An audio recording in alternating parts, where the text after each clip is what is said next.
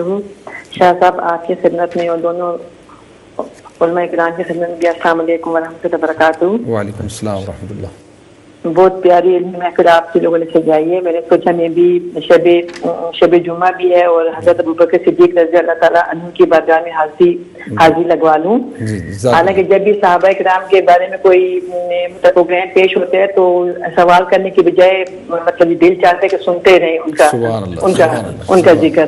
سبحان اللہ. تو دوسرا میں یہ کہنا چاہوں گی کہ شاہ صاحب فرما رہے تھے کہ وہ خود کم بول کر علامہ نظام الدین صاحب کو زیادہ سے زیادہ موقع دیں گے. تو میں بہت ادب سے کہنا چاہوں گی کہ جو مہمان ہوتا ہے اس کا جو زیادہ خیال رکھا جاتا ہے. شاہ صاحب آپ کی حاضری بہت کم لگتی ہے یہاں امہ چینل پہ اور آپ سے خاص درخواست ہے کہ امہ چینل کے ناظرین کو اپنے علم سے مستفید ہونے کا زیادہ سے زیادہ موقع دیا کریں.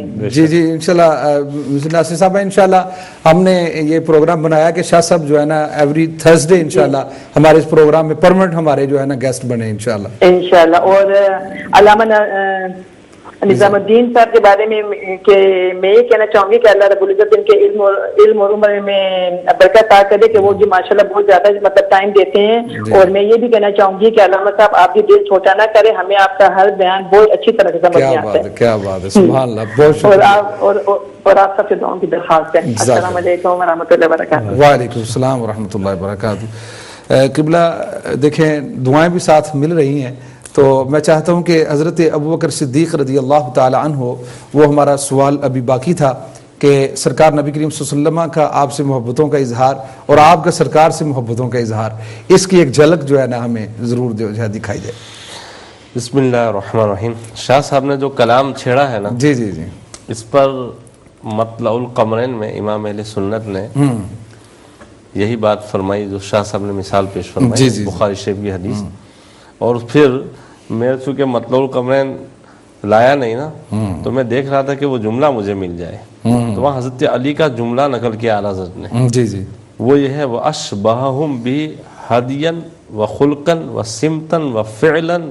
یہ الفاظ واہ واہ واہ واہ سبحان اللہ. کہ نبی پاک صلی اللہ علیہ وسلم کے بہت زیادہ مشابہ سمجھ رہے ہیں ہر اعتبار سے. تو یہ حضرت علی رضی اللہ تعالیٰ عنہ نے بھی یہ ہمیں بتایا کہ آقا علیہ السلام سے کس طرح کی مشابہت. سبحان اللہ. اور ایک مثال یہ بھی دی ہے انہوں نے کہ جب صلح حدیبیہ ہوئی تو جو الفاظ حضرت عمر سے آقا علیہ السلام نے فرمائے جب انہیں پشو پیش ہوئی تو بعین ہی وہی الفاظ حضرت ابوبکر صدیق نے ادا فرمائے. واہ واہ واہ سمجھ رہے ہیں. سبحان اللہ. شاہ صاحب کو اگر آپ اجازت دیں تو میں اضافہ کر دوں. جی جی بہتر. جب آقا علیہ الصلوۃ والسلام نے صلح فرما لی کفار مکہ کے ساتھ حضرت عمر بڑا تڑپے. عرض کیا یا رسول اللہ صلی اللہ علیہ وسلم کیا ہم حق پہ نہیں ہیں؟ فرمایا ہم حق پہ ہیں. پھر ہم دب کے صلح کیوں کر رہے ہیں؟ فرمایا میں اللہ کا رسول ہوں اور اللہ کے احکامات کی پیروی کرنا میری ذمہ داری ہے.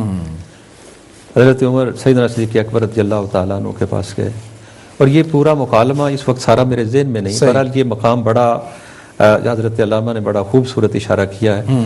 تو جب حضرت ابوبکر صدیق کے پاس گئے تو ان سے جا کے پوچھا کیا ہم حق پہ نہیں ہیں؟ فرمایا ہم حق پہ ہیں. پھر ہم دب کے صلح کیوں کریں؟ تو حضرت ابوبکر نے بھی وہی الفاظ کہے وہ اللہ کے رسول ہیں اور جو کچھ رب تعالیٰ کی طرف سے اشارہ ملتا ہے وہ اس کو کرنے کے پابند ہیں. کچھ اس طرح کی جو گفتگو ہے بعین ہی جو سوال و جواب نبی کریم صلی اللہ علیہ وسلم کے ساتھ ہوا وہی سوال و جواب اور وہی جوابات سیدنا صدیق اکبر رضی اللہ تعالی عنہ کی طرف سے حضرت عمر کو ملے. سبحان اللہ. میں کوشش کرتا ہوں اگر یہ مجھے مقام سامنے آ جائے تو میرا خیال ہے کہ شاید میں وہ پوری تصویر آپ کی خدمت میں پیش کر سکوں پورے الفاظ آپ کی خدمت میں پیش کر سکوں. شاہ صاحب آپ نے جو پوچھا کہ آقا علیہ السلام سے حضرت صدیق کو کتنا لگاؤ تھا اور آقا علیہ السلام کو حضرت ابوبکر صدیق سے کتنا لگاؤ تھا، تو ابھی شاہ صاحب نے جو حدیث پیش کی تھی کہ جتنے ابو بکر صدیق کے مال نے مجھے فائدہ پہنچایا کسی کے مال نے فائدہ نہیں پہنچایا. تو مسند احمد ابن حنبل میں آگے ہے کہ پھر حضرت ابو بکر صدیق رضی اللہ تعالیٰ عنہ حاضر خدمت ہوئے. جب انہیں معلوم ہوا کہ ابو صدیق رضی اللہ عنہ کے بارے میں ایسا کہا گیا ہے تو انہوں نے کہا کہ یا رسول اللہ صلی اللہ علیہ وسلم یہ مال کیا ہے؟ یہ میرے آقا محبوب و محب میں میرا اور تیرا کیسا؟ اللہ اکبر، اللہ میں بھی آپ کا، واہ واہ واہ، میرا کیا سب بات، کچھ آپ کا، واہ واہ سبحان اللہ. بہت پہلے ابو بکر کا تن من دھن واہ واہ. سب آپ پر قربان ہو چکا ہے، واہ واہ واہ سبحان اب ابو بکر کا حال کیسا؟ واہ واہ واہ سبحان اللہ، کیا بات ہے، کیا بات ہے. یعنی سرکار آپ ابو بکر کا مال نہ کہیں، اللہ اکبر، سب کچھ کہتے ہیں. سبحان اللہ سبحان اللہ. پھر دیکھیں کہ حضرت عبد الرحمن ابن ابو بکر رضی اللہ تعالیٰ عنہ جنگ بدر میں مشرکین کی طرف سے آئے تھے. تو انہوں نے اسلام لانے کے بعد یہ کہا کہ والد بزرگوار آپ میدان بدر میں ایک بار میری تلوار کی زد میں آ گئے تھے، اگر میں چاہتا تو بڑی آسانی کے ساتھ آپ کے سر کو قلم کر دیتا، لیکن رشتے ابوت جو ہے، رشتے ابوت نے میری کلائی کو تھام لیا، اللہ اکبر اللہ، اور میں نے آپ کی طرف سے صرف نظر کر لیا. اب حضرت ابو بکر صدیق کا عشق رسول دیکھیے، حضور سے لگاؤ اور محبت دیکھیے کہ جواب کیا دیا. صدیق اکبر کے جذب عشق نے انگرائی لی، محبت رسول نے تیور بدلا، اور عشق رسول میں ڈوبی ہوئی ایک پرجلال آواز ابھری اور فرمایا وہ تمہارا کفر تھا اللہ اکبر، جس نے تمہیں پدری رشتہ کی یاد دلائی اور تمہارے جذبہ مبارزت پر خونی رشتہ غالب ہو گیا. واللہ اگر میرے ساتھ یہی معاملہ پیش آتا اور تم میری تلوار کی زد میں آ جاتے تو محبت رسول غالب آتی اور تلوار اپنا کام کر جاتی، چشم فلک بھی دیکھ لیتی کہ رسول کی خاطر ایک شفیق باپ نے اپنے چہیتے بیٹے کی گردن اڑا دی. اللہ اکبر اللہ اکبر. اب اس سے بڑی مثال اور کیا پیش کی جاتی ہے؟ کیا بات، کیا بات. ناظرین ہمارے ساتھ جو ہے کال پر موجود ہیں، لائن پر موجود ہیں حاجی خلیل صاحب نوٹنگھم سے. ہم ان کو اپنے پروگرام میں خوش آمدید کہتے ہیں. السلام علیکم ورحمۃ اللہ. وعلیکم السلام ورحمۃ اللہ وبرکاتہ. شاہ جی، جی جناب. آپ کے دو مہمانوں کو، ایک تو ساتھ بیٹھے ہوئے ہیں سید زادے ہیں، جی جی، میری طرف بہت بہت مہربانہ سلام. وعلیکم السلام ورحمۃ اللہ وبرکاتہ. پچھلے جو کالر نے وہ سوال پوچھے تھے، شاہ صاحب نے خوب فرمایا کہ ایسے جو سوال ہوتے ہیں، لیکن میری سمجھ میں ڈبلیو خان صاحب کی یہ بات نہیں آتی کہ وہ اصحابی رسول کے بارے میں بات پوچھتے ہیں کہ وہ پہلے کیا تھے. جب وہ اصحابی رسول ہیں تو پہلی والی زندگی کا تو کوئی تعلق ہی نہیں رہتا. ہمیں تو چاہیے کہ جب سرکار کے صحابی کا نام آئے تو ہم اپنے آنکھوں سے اور زبانوں پر ادب کے ساتھ کچھ اور جملہ نکالے ہی نہ. جی جی. دوسرا شاہ صاحب انہوں نے وہ جنگ کا والا آپ سے پوچھا ہے کہ حضرت علی ان باتوں سے کیا لینا دینا، وہ گٹھے ہوئے تھے. حاجی صاحب میں سمجھتا ہوں کہ آپ کا وہ جو انہوں نے سوال پوچھا نا کہ آپ بچپن میں، تو وہ چاہتے یہ ہیں کہ چونکہ آپ کی بچپن کی بھی جو زندگی ہے بڑی شان والی زندگی ہے، بے شک بالکل، وہ یہ سننا چاہتے ہیں کہ وہ آپ کی شان بچپن میں کیسی نرالی تھی. میں یہ سمجھتا ہوں کہ چلو یہ سوال ٹھیک ہے انہوں نے جو پوچھا ہے. لیکن وہ دوسرا سوال ہے جو وہ بھی زیادہ پہنے گے وہ گٹھے ہوئے تھے. آپ کچھ پوچھنا چاہیں گے ایسا؟ آپ کچھ پوچھنا، آپ کا کوئی سوال ہے؟ نہیں کوئی، میں سوال کرنے کی کیا ضرورت کر سکوں. بہت شکریہ، بہت شکریہ. جی تو ناظرین ہمارے اس پروگرام جس میں یہ بہت سارے سوالات بھی موجود ہیں اور سوالات کے اوپر بھی سوالات موجود ہیں، لیکن چونکہ ہمارے پاس ٹائم بہت کم ہوتا ہے ناظرین، ہمارے اس پروگرام میں family and companions of prophet Muhammad صلی اللہ علیہ وسلم پروگرام میں ایک بریک کا وقت ہوا چاہتا ہے. ملتے ہیں ایک بریک کے بعد، دیکھتے رہیے امہ چینل. بسم اللہ الرحمن الرحیم. السلام علیکم ورحمۃ اللہ وبرکاتہ. ناظرین بریک سے واپسی پر آپ تمام کو خوش آمدید کہتا ہوں. ناظرین family and companions of prophet Muhammad صلی اللہ علیہ وسلم پروگرام جاری و ساری ہے. اس میں آج سیدنا حضرت ابو بکر صدیق رضی اللہ تعالی عنہ کی شخصیت پر گفتگو ہو رہی ہے. تو میں چاہتا یہ ہوں کہ ابھی چونکہ سوالات بھی ہمارے پاس کافی سارے موجود ہیں تو ساتھ ساتھ ہم سوالات بھی لے کر چلیں.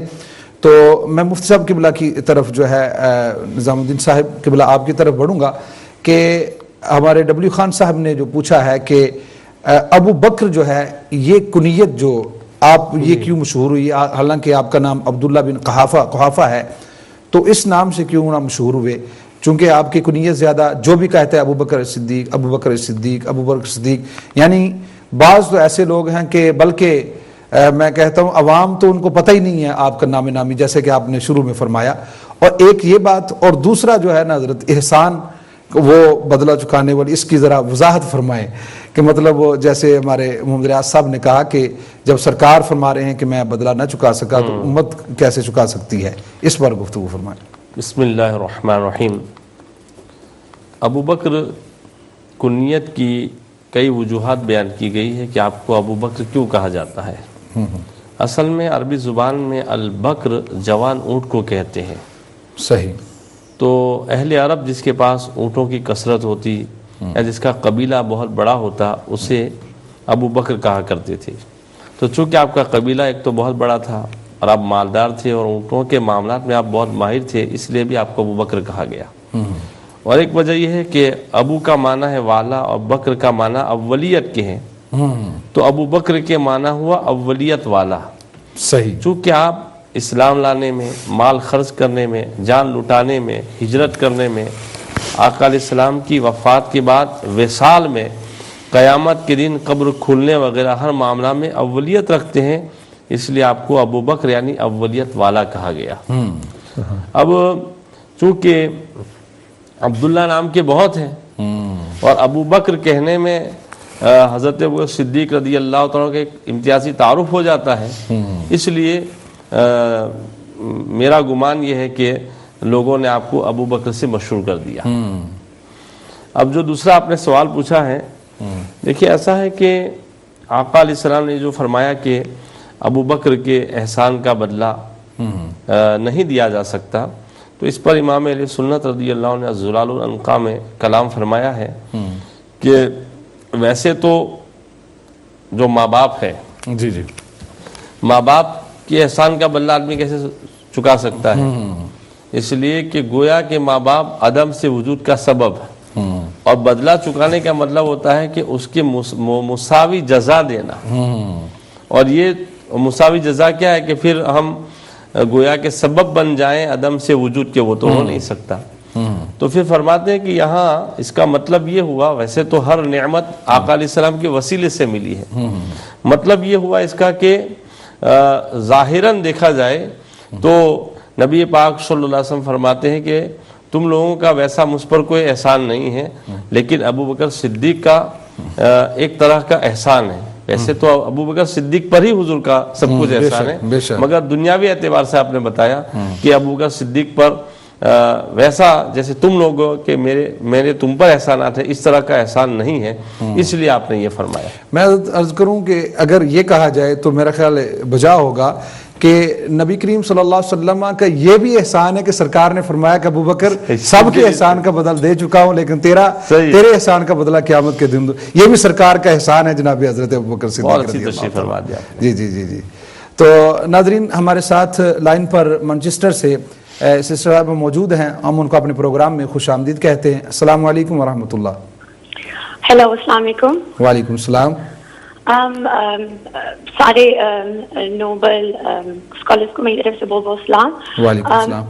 میرے پاس دو سوال تھے پوچھنے کے لیے. ایک تو حضرت ابو بکر صدیق کے جو اولاد تھے جن میں سے محمد ابو بکر سے، ان کے بارے میں کچھ پلیز ان کی زندگی کے بارے میں کچھ روشنی ڈالیں. اور دوسرا ایک اور سوال تھا، 2 ہفتے پہلے میں بخاری پڑھ رہی تھی اور میں نے اس میں دیکھا کہ حضرت ابو بکر صدیق سے بی بی فاطمہ ناراض تھیں فوت ہونے سے پہلے. پلیز اس پہ پلیز روشنی ڈالیے کیونکہ بہت زیادہ کنفیوز کر رہی ہے یہ، کیونکہ obviously اہل بیت جو بی بی فاطمہ ہے وہ جنت کی عورتوں کی سردار ہیں، جی جی، اور وہ اگر ناراض فوت ہوئی ہیں اس کے پیچھے کیا وجہ ہے؟ جی ٹھیک ہے، بالکل یہ سوال روشنی ڈالیے گا اور پھر بھی ہم سے پوچھا گیا.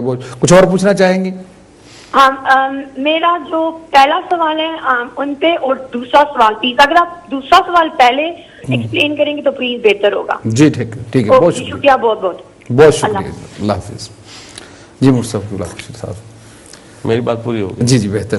تو ناظرین ابھی جو ہے شاہ صاحب کی طرف میں بڑھتا ہوں. ایمان، جیسے کہ محمد ریاض صاحب نے پوچھا کہ نبی کریم صلی اللہ علیہ وسلم کے صحابی حضرت ابوبکر صدیق رضی اللہ تعالی عنہ، ان کے ایمان کو جو ہے وہ دیکھا جائے تو اس کی جو ہے نا اس کا جواب جو ہے پہلے ہی مفتی صاحب ہمارے نظام الدین صاحب کی گفتگو میں گزر چکا ہے کہ یعنی انبیاء کرام علیہ السلام کو چھوڑ کر ان کے علاوہ دیگر جتنی بھی مخلوق ہے، جتنے بھی لوگ ہیں انبیاء کرام علیہ السلام کے بعد، سب کے ایمان کو اگر حضرت سیدنا صدیق اکبر رضی اللہ تعالیٰ عنہ کے ایمان سے تولا جائے تو پھر بھی جناب سیدنا حضرت ابوبکر صدیق رضی اللہ تعالیٰ عنہ کا ایمان جو ہے وہ سب سے بڑھ کر ہے. تو اس حوالے سے گفتگو ہو چکی. اب ڈبلیو خان صاحب نے جو شاہ صاحب سوال پوچھے ہیں، میں اگر ان کی طرف بڑھوں تو آپ سے عرض کرتا ہوں کہ انہوں نے پوچھا کہ جو حضرت ابوبکر صدیق رضی اللہ تعالی عنہ کا سلسلہ نسب جو ہے، فیملی ٹری جو ہے وہ پہنچتا ہے نبی کریم صلی اللہ علیہ وسلم 7 واسطوں سے یا 8 واسطوں سرکار کے آباء و اجداد سے. تو کہتے ہیں کہ وہ مشرک کیوں بنے. ایک تو اس حوالے سے میں تو عرض کرتا ہوں کہ اس میں تو کوئی پہلے تو صحیح روایات سے ثابت کرنا ہو کہ واقعی وہ مشرک تھے یا نہیں تھے، اور اگر کیوں بنے تو اس کا پھر آپ بہتر جواب دے سکیں گے. دیکھیے، بسم اللہ الرحمن الرحیم. سیدنا عیسیٰ علیہ السلام اس دنیا سے تشریف لے گئے اور تقریباً 571 سال گزرنے کے بعد ہمارے آقا صلی اللہ علیہ وسلم کی ولادت ہوتی ہے. جی جی. اس عرصے کے دوران دین عیسوی میں بہت ساری تحریفات اور تبدیلیاں ہو گئیں، اور عرب کے علاقے میں بت پرستی کا جو رواج شروع ہوا، مجھے یاد پڑتا ہے کہ عامر بن لوحی یا اس طرح کا کوئی نام آتا ہے جس نے کسی جگہ بت پرستی دیکھی اور وہ ایک بت اٹھا کے لے آیا، اور عرب میں بت پرستی کا ایک رواج جو ہے وہ شروع ہو گیا. تو اس دور میں چونکہ اکثریت لوگوں کی وہ بت پرستی کرنے والی تھی، جی جی، اور اس میں ایک دوسرے کو دیکھ کر جب بت پرستی کا ایک رواج چلتا ہے تو اس میں بہت سارے لوگ جو ہیں وہ بت پرستی میں شریک ہو جاتے ہیں. تو اس سلسلہ میں میں سمجھتا ہوں کہ یہ کوئی ایسی بات نہیں کہ جس پر کوئی ہم بڑی بحث کر سکیں. بہتر کہ جب سلسلہ بت پرستی کا شروع ہوا اور عرب کے اس علاقے میں، تو دوسرے لوگوں کے دیکھا دیکھی لوگوں نے وہ بتوں کی پوجا کرنا شروع کر لی. جی جی.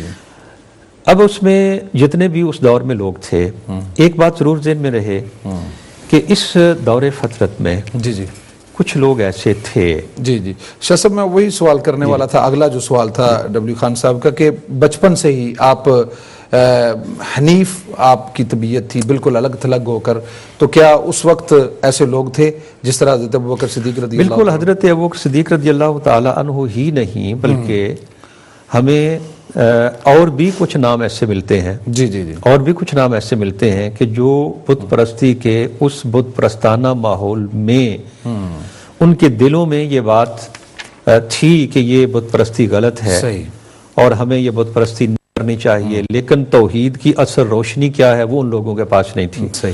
وہ ہمارے آقا مولا صلی اللہ علیہ وسلم اس دنیا میں لے کے آئے. تو کچھ نام ہم گن سکتے ہیں، اس وقت وہ نام سارے میرے ذہن میں نہیں ہیں. میں چونکہ آج کل حدیث کے اسباق پڑھا رہا ہوں تو انہی میں نے ایک روایت پڑھی نبی کریم صلی اللہ علیہ وسلم کے ایک صحابی کے حوالے سے. جی جی. وہ یمامہ سے ان کا تعلق تھا، اس وقت نام میرے ذہن میں نہیں آ رہا. جی. وہ مکہ مکرمہ میں گئے تھے اور اس وقت ان کی کیفیت یہ تھی کہ وہ بھی ان لوگوں میں سے تھے جن کا رجحان بت پرستی سے مکمل طور پر ہٹا ہوا تھا.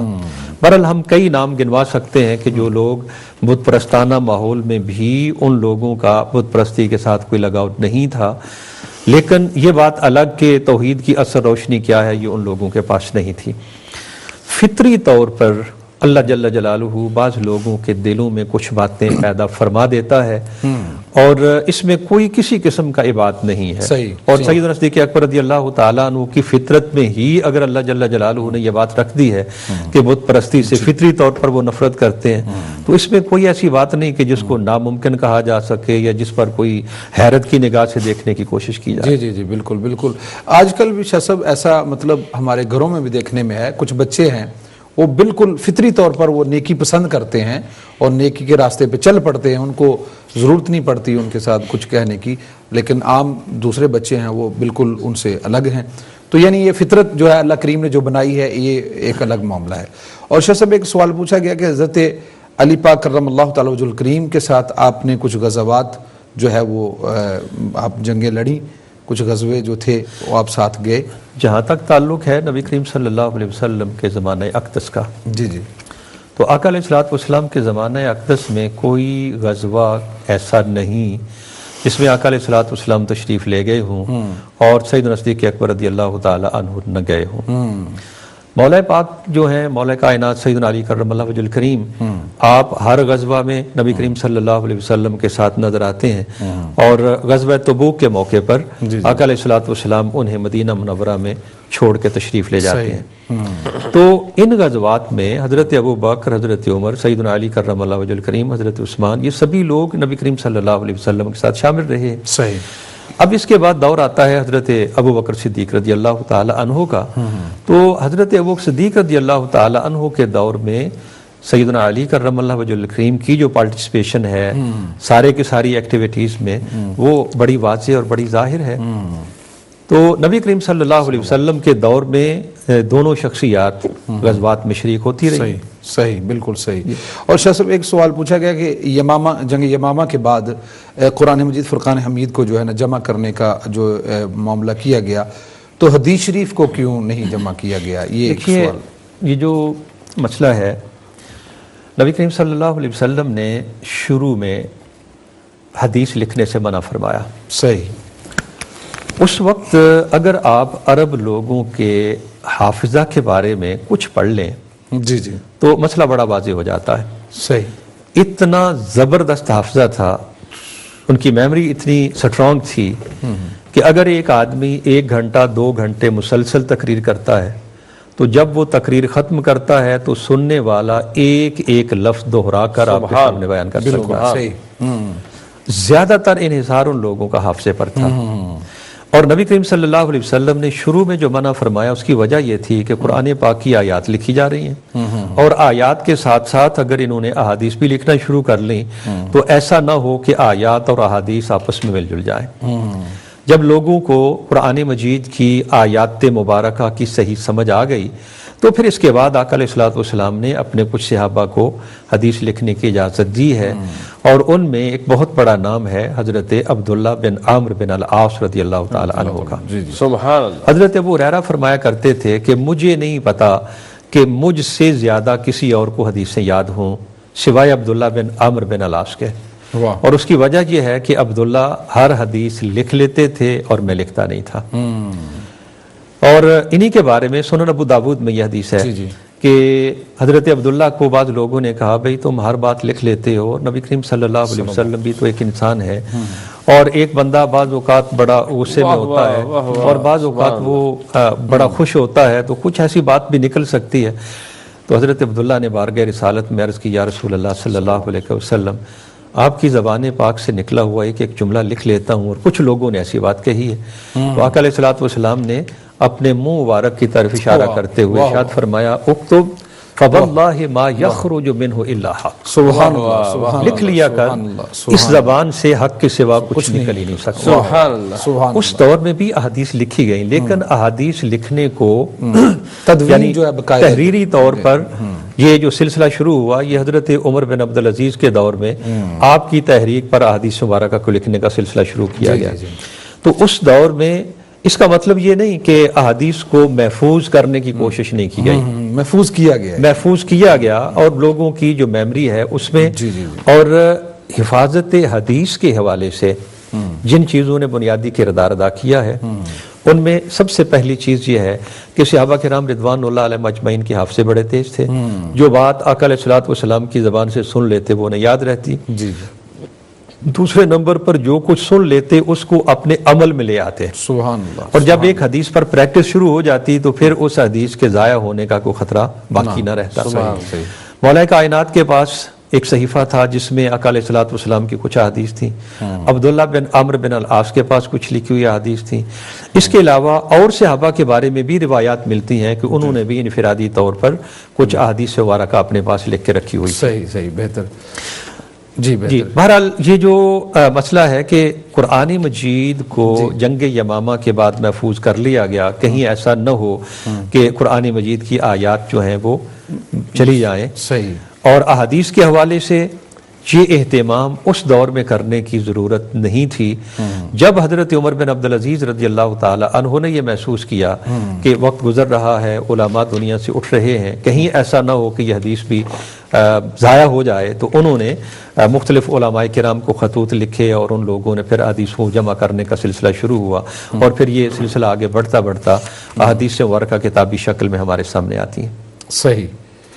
حضرت مفتی صاحب قبلہ میں آپ کی طرف بڑھوں گا، اس میں ایک سوال مصباح صاحب جو ہے نا وہ برمنگھم سے غالباً انہوں نے آفیئر لندن سے جو ہے نا آفیئر ہمارے سے سوال پوچھے ہیں کہ سیدہ پاک جو ہے نا، بلکہ دوسرا سوال جو ہے میں اس کی طرف آؤں گا کہ جناب حضرت ابو بکر صدیق رضی اللہ تعالی عنہ کا مال کتنا تھا، ایک بات، اور دوسرا سوال حضرت یہ ہے کہ جناب حضرت ابو بکر صدیق رضی اللہ تعالی عنہ کے صاحبزادے جناب محمد ابو بکر جو ہیں، ان کا مختصر جو ہے تعارف جو ہے نا وہ ہماری سسٹر مانچسٹر سے انہوں نے کہا ہے، یہ دو جو ہے نا باتیں آپ ارشاد فرمائیں۔ بسم اللہ الرحمن الرحیم۔ حضرت سیدنا صدیق اکبر رضی اللہ تعالیٰ عنہ نے جو مال خرچ کیا اس کے بارے میں صدیقہ بنت صدیق ہماری پاک دامن ماں ام المومنین سیدنا عائشہ صدیقہ رضی اللہ تعالیٰ عنہ نے یہ روایت کیا ہے کہ حضرت ابو بکر صدیق رضی اللہ عنہ جب مسلمان ہوئے، یعنی اسلام کا اظہار کیا، تو آپ کے پاس 40,000 دینار یا درہم تھے، وہ تمام کے تمام نبی رحمت صلی اللہ علیہ وسلم کے قدموں پر اسلام اور مسلمانوں کی تقویت کے لیے آپ نے لوٹا دیے۔ اور دوسرا جو ان کا سوال ہے، اور بھی حضرت ابو بکر صدیق رضی اللہ تعالیٰ نے جو سخاوت کی ہے وہ اپنی جگہ پر ہے، صحیح، پورا سب کچھ دے دیا، گھر میں کچھ بھی نہیں رکھا، جی جی، یہ تو واقعہ بڑا مشہور ہی ہے، لیکن انہوں نے یہ پوچھا تھا کہ کتنا مال، تو اس کو بتا دیا۔ دوسرا جو انہوں نے پوچھا حضرت محمد ابن ابو بکر کے بارے میں، تو ان کا مختصر تعارف یہی ہے کہ محمد ابن ابو بکر جو ہے حضرت ابو بکر صدیق کے بیٹے ہیں، اور حضرت ابو صدیق رضی اللہ عنہ کے بعد حضرت علی رضی اللہ عنہ کے زیر کفالت ہی آئے تھے، اور اس کے بعد ظاہر سی بات ہے کہ انہوں نے اچھی زندگی گزاری، اور بعض لوگوں نے جو یہ الزام لگایا کہ وہ حضرت عثمان غنیوں کے قاتلین میں شمار ہوتے ہیں، تو یہ بات غلط ہے، اس لیے کہ وہ گئے تھے اندر ایک غلط فہمی کی بنیاد پر، لیکن جب حضرت عثمان غنی رضی اللہ عنہ نے یہ کہا کہ اگر بھتیجے تمہارے باپ اس وقت موجود ہوتے اور وہ اس حالت میں دیکھتے تو تمہاری کیا کیفیت ہوتی، تو وہ ہٹ گئے اور وہ قاتلین میں نہیں ہو سکے، سمجھ رہے ہیں؟ تو یہ ان کا مختصر تعارف ہے۔ جی جی، اگر آپ اجازت دیں تو میں اس میں تھوڑی سی بات کرتا ہوں۔ سیدنا علی کرم اللہ وجہ الکریم کے بھائی حضرت جعفر، جنہیں جعفر طیار کہتے ہیں، جی جی، آپ کی بیوی جن کا نام ہے سیدہ اسماء بنت امیس، یہ حضرت جعفر کے ساتھ حبشہ ہجرت کر کے تشریف لے گئیں۔ جب حضرت جعفر طیار کی شہادت ہوئی جی، تو ان کی شہادت کے بعد جی جی، سیدہ اسماء بنت امیس کے ساتھ حضرت ابو بکر صدیق رضی اللہ تعالی عنہ نے نکاح فرمایا۔ صحیح۔ جب سیدہ خاتون بیمار تھیں، سیدہ خاتون جنت، جی جی، تو اسماء بنت امیس کے ساتھ سیدہ پاک کا جو رشتہ ہے، آپ سیدنا علی کی بیوی ہیں، اور اسماء بنت امیس حضرت ابو بکر کی زوجیت میں آنے سے پہلے حضرت علی کے بڑے بھائی حضرت جعفر کی بیوی زوجہ تھیں۔ تو اس نسبت سے جب سیدہ پاک بیمار ہوئیں تو سیدہ اسماء بنت امیس نے آپ کی تیمارداری کی ہے۔ صحیح۔ یہ جو بعض لوگ کہتے ہیں نا کہ حضرت ابو بکر صدیق رضی اللہ تعالیٰ عنہ کو انفارم نہیں کیا گیا، انہیں بتایا نہیں گیا، اور سیدہ پاک کی وصال ہو گیا اور حضرت ابو بکر کو کچھ پتہ نہیں، سوال یہ ہے کہ ہر روز اسما بنت امیس حضرت ابو بکر کے گھر سے آ کر سیدہ پاک کی تیمارداری کرتی ہیں اور ابو بکر کے گھر میں واپس جاتی ہیں، تو بیوی سیدہ پاک کی خدمت میں رہے اور خامند کو پتہ نہ ہو کہ سیدہ پاک کی حالت کیا ہے۔ کیا بات! یہ جو اسما بنت امیس ہیں، ان سے ہیں محمد بن ابی بکر۔ صحیح۔ اور جب حضرت ابو بکر صدیق رضی اللہ تعالی عنہ کا وصال ہوا تو اسما بنت امیس کے ساتھ سیدنا علی کرم اللہ وجہ الکریم نے شادی فرما لی۔ صحیح۔ سبحان اب چونکہ محمد بن ابی بکر چھوٹے بچے تھے صحیح۔ اسما بنت امیس سے، جب مولا کائنات نے ان کے ساتھ شادی کی تو محمد بن ابی بکر حضرت علی کرم اللہ وجہ الکریم کے گھر تک آ گئے اور آپ کی کفالت میں اور آپ ہی کے سائے میں وہ پلے بڑھے۔ اور جب حضرت عثمان غنی رضی اللہ تعالی عنہ کی شہادت کے بعد سیدنا علی کرم اللہ وجہ الکریم خلیفہ بنے تو آپ نے محمد بن ابی بکر کو مصر کا گورنر بنا کے بھیجا تھا۔ صحیح۔ وہ جب سارا معاملہ جو ہے آپ نے یہ کیا کہ جتنے بھی گورنر تھے حضرت عثمان غنی رضی اللہ تعالی عنہ کے دور کے، انہیں معزول کر کے ان کی جگہ نئے گورنر جو ہیں ان کا تقرر کیا۔ تو یہ محمد بن ابی بکر اپنی ذمہ داریاں سنبھالنے کے لیے جب مصر کی طرف گئے تو وہاں سے جو جنگ ہوئی اور اس میں محمد بن ابی بکر شہید ہو گئے۔ یہ ان کی تھوڑی سی مختصر سی بات ہے۔ وقت بڑا شاہ صاحب، چونکہ ہمارے پاس سوال ایک یہ بھی تھا سیدہ پاک سے ناراضگی والا پوچھا گیا، سسٹر نے بھی پوچھا مانچسٹر سے، کسی اور موقع پہ ویسے تو سوالات کے جوابات دیے جا چکے ہیں، اس کا میں اگر وقت ہو تو تھوڑا سا اشارہ دے دیتا ہوں اور انشاءاللہ اس پر تفصیل سے ظاہر بات کرنے کی ضرورت ہے۔ اور میں سمجھتا ہوں کہ کم از کم 1 گھنٹے کی گفتگو کم از کم چاہیے، تب جا کر اس سارے معاملے کے تمام تر پہلوؤں کا جائزہ لیا جا سکتا ہے۔ تو شاہ صاحب اس کو ہم کسی اور پروگرام میں رکھ لیتے ہیں، ہم انشاءاللہ اس سوال کو جو ہے نا وہ جو آخری بات جناب حضرت ابوبکر صدیق کی زندگی سے جو ہمیں سبق یا امت کو جو سبق ہے وہ ارشاد فرمائیے، پھر ایک جو ہے نا 30 سیکنڈ کی ہم ان سے لیں گے کیونکہ ٹائم ہمارے پاس ختم ہو چکا ہے۔ سبق غزوہ تبوک کے موقع پر آقا علیہ الصلوۃ والسلام اعلان فرما رہے ہیں، من جہز جیش العسرہ فلہ الجنہ، سبحان اللہ، جو آدمی اس لشکر کو ساز و سامان فراہم کرے گا میں محمد اسے جنت کی ضمانت دیتا ہوں۔ حضرت عثمان غنی رضی اللہ تعالیٰ عنہ اٹھے، 100 اونٹ پیش کیے، آقا علیہ الصلوۃ والسلام نے پھر اعلان کیا، 100 اونٹ پھر پیش کیا، پھر اعلان ہوا، پھر پیش کیے، پھر دینار پیش کیے۔ حضرت عمر فاروق رضی اللہ تعالیٰ عنہ اپنے گھر کا آدھا سامان جو تھا سرمایہ آدھا لا کے بارگاہ رسالت میں پیش کر دیا، آدھا چھوڑ دیا۔ اور اس وقت کی کیفیت کا نقشہ کھینچتے ہوئے علامہ اقبال کہتے ہیں کہ نبی کریم صلی اللہ علیہ وسلم کی نگاہیں جب مختلف صحابہ آ رہے تھے اور اپنا اپنا مال پیش کر رہے تھے تو نگاہ نبوت انتظار کر رہی تھی کسی کا، اور جب وہ منتظر نگاہیں انتظار کر رہی تھیں تو اقبال کہتا ہے اتنے میں وہ رفیق نبوت بھی آ گیا، جس سے بنائے عشق و محبت ہے استوار، لے آیا ساتھ اپنے وہ مرد وفا سرشت، ہر چیز جس سے جشم جہاں میں ہو اعتبار، بولے حضور چاہیے فکر عیال بھی، کہنے لگا وہ عشق و محبت کا رازدار، پروانے کو چراغ ہے بلبل کو پھول بس، اور صدیق کے لیے ہے خدا کا رسول بس۔ واہ واہ واہ، کیا بات شاہ صاحب، بہت یہی بڑا ایک پیغام ہے سیدنا صدیق اکبر رضی اللہ تعالیٰ عنہ کی زندگی کا۔ کوئی آخری بس چند سیکنڈ میں یہی عرض کرنا چاہتا ہوں کہ حضرت ابوبکر صدیق رضی اللہ تعالیٰ عنہ نے جس طریقے سے عشق رسول ہے، صداقت ہے، تقوی و طہارت ہے، زندگی گزاری ہے، ہمیں بھی چاہیے کہ ان کی زندگی کو اسوہ بناتے ہوئے اپنی زندگی کو سنوارنے کی کوشش کریں تو انشاءاللہ تعالی ہمیں جو ہے کامیابی مل جائے گی۔